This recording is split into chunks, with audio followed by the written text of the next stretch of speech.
So, since it's International Women's Month, we have some questions for you women. I am Gillian Berry. I'm Natalie Berry. All right. So, Natalie here has some questions for me. Welcome to Wake Up Mom. For those of you that are watching, let's get ready. It's going to be a bumpy ride, I think. Maybe not. Hopefully she'll be easy on me. And I'm ready to answer her questions. So, welcome. Thank you. And while we're here, why don't we give our viewers a 360 view of where we are? It's so beautiful. Oh, cool. Today. Yes, we can do that.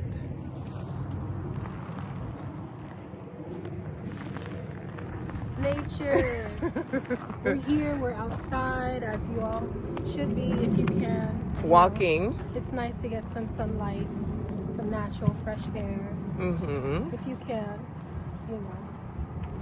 So, my first question to you today is, how do you manage stress as a parent? Raising younger children. As you know, being a parent and being on that journey is an endless journey. Whether they are small, older, we are always on a journey of being a parent. So when my kids were younger and I was a younger woman myself, I remember one of the things that I used to do when I came from work, when they have their issues, mommy, I would ask them to give me a minute so I could address their issues. And in the beginning, it was not as easy as I thought it would be, thinking that they would understand me. However, they got used to it, because what happens is that if I don't take those 5 minutes to get undressed to address their issues, my answer most likely will be no. And they didn't like to hear no, especially girls. So managing my stress was more like taking some time to myself so I could debrief and relax a little, and also refocus, and knowing that each places have its own attitude and mindset. And you know what too, coming from someone as a child of a parent, you want them to be stress-free. It is a lot nicer having a happier parent, compared to a more stressed one. So it's important we stay stress-free. It's not that young children always understand that. Right. So, maybe when they get older, dealing with their own stress. Exactly. Yes. So if you're a parent today and you're looking for ways to really manage your stress, I think it's good to take a minute, take some time off. Yes. And we hear people talking a lot about self-care. Self-care is not a one-size-fits-all. So you know what you need to do for your self-care. And I hope that you use it, you apply it, and you do what's best for you to take care of yourself so you could be in better shape to really be there for your children. That's right. Yes. And next question. Okay.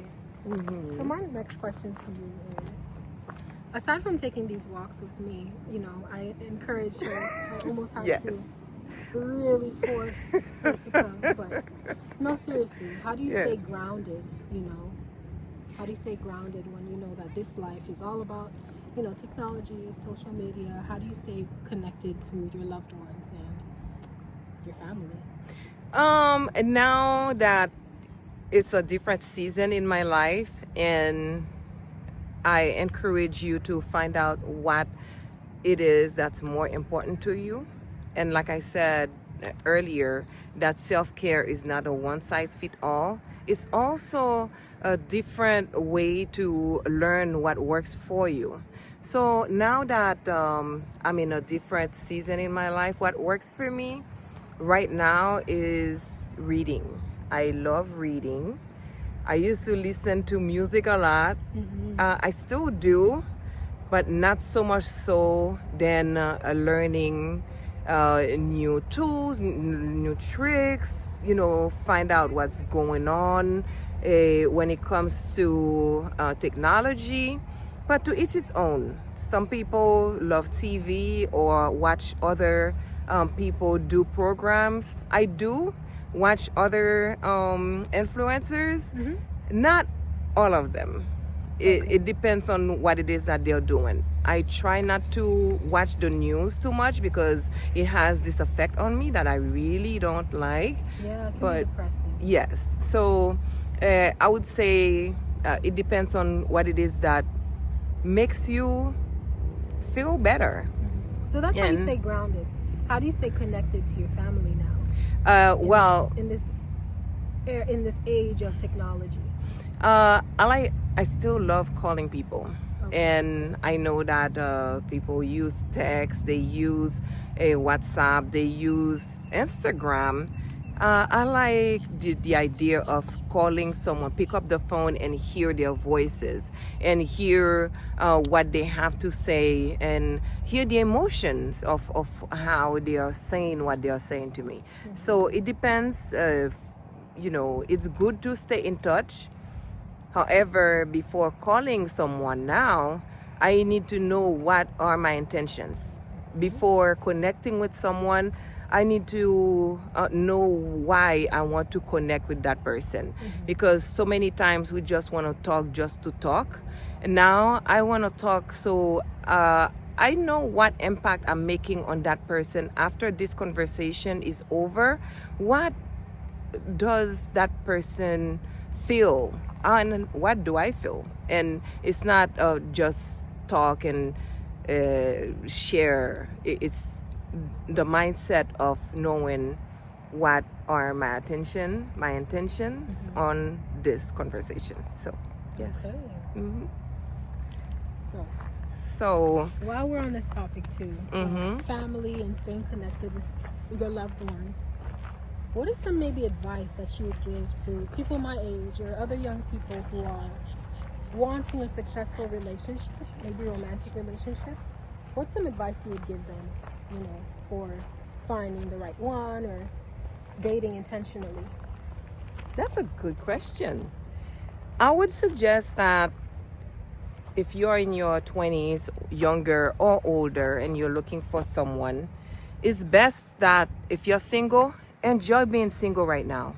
It's an opportunity to get to know yourself.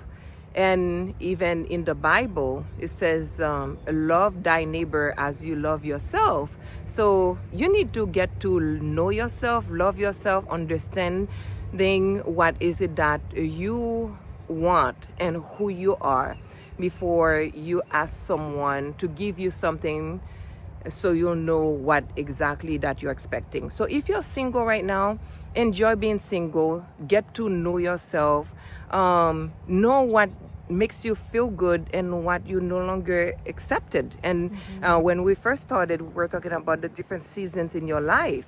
So if you're just starting in relationships, there are things that you are expecting that may change as you are getting older, as you getting more mature. So it's good to know what it is that you want. And I can give you advice according to me and my experiences. It's good that to me, everything that you're doing is knowing your why. Why is it that you want to get involved with this specific person? Why you want this person to be in your life? And what it is that you're bringing into that relationship?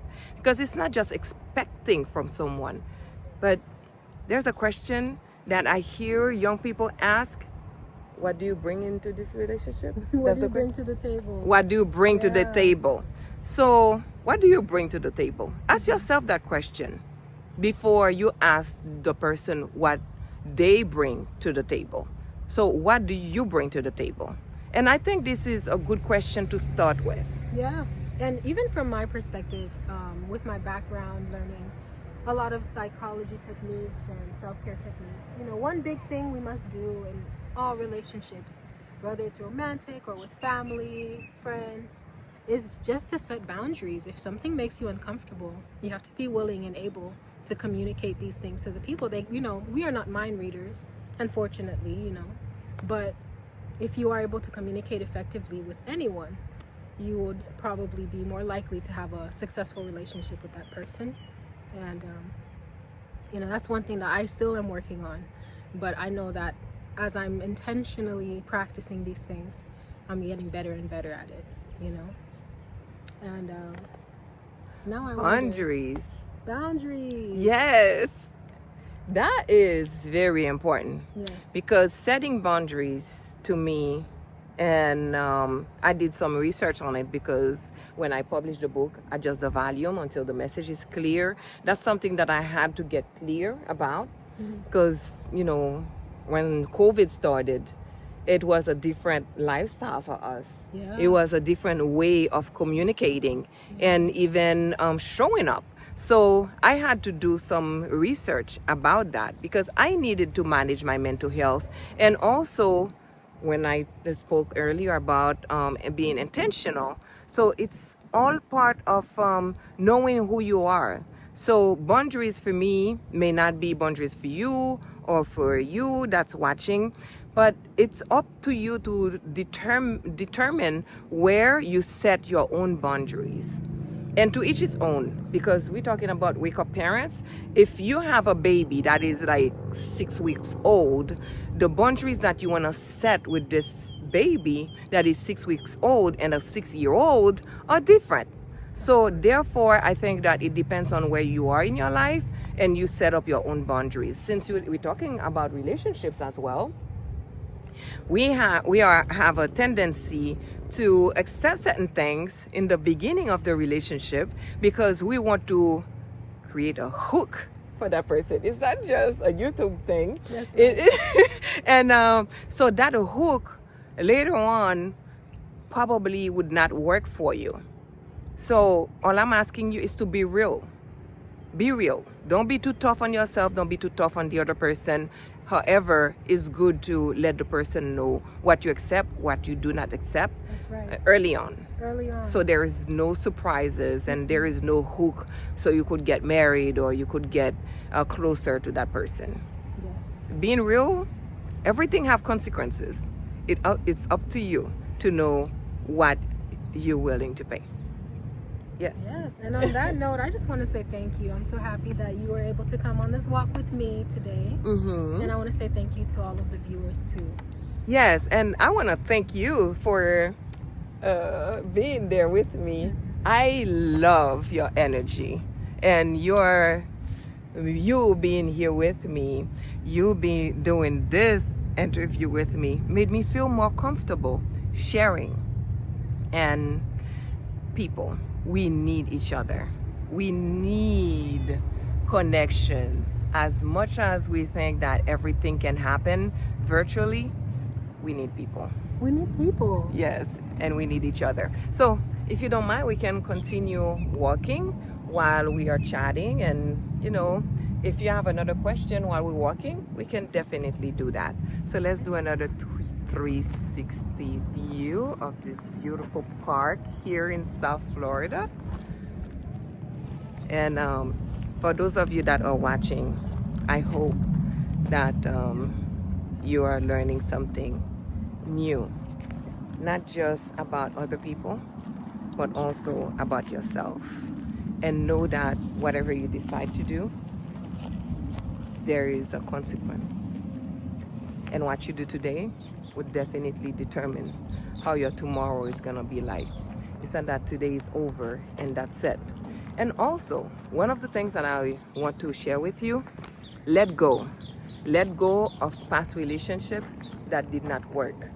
Let go of past experiences that could be an hindrance of you connecting with other people, with new relationship that can work. And you know who you are. You know what you accept. You know what to expect. And you know what you want in your life.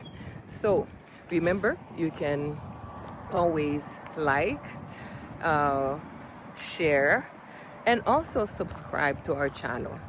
And I don't know if Natalie has another question for us here again. Actually, I do. So I'm in an era of my life where I'm building a career. You know, I'm still academically involved, and I still have my own dreams that I want to accomplish. And I wonder, how do I balance all of these things? How do I prioritize what's most important?